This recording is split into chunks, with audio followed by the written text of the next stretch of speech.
Ayan, hello mga kabukid. So, flex ko lang to. Ito, bagong tanim ko.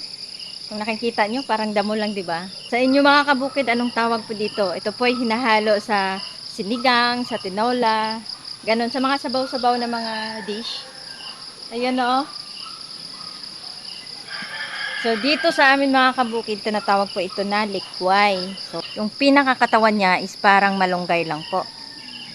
Pero alam nyo ba mga kabukid, mas marami po daw makukuha tayo dito na mga benepisyo na kailangan sa ating katawan. Kaya ako nagtanim nito, and dahil nga nung nagpunta kami doon sa install sa trabaho, medyo bukid kasi na area doon, tapos napakadaming ganito, yun pala binebenta nila.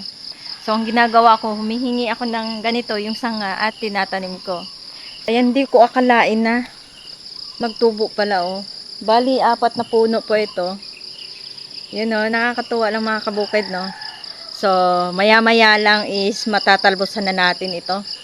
Dahil hindi rin naman masarap kung hindi talbos ang kukuhanin mo. Kailangang talbos. So, yan naman mga kabukid. And bye-bye po.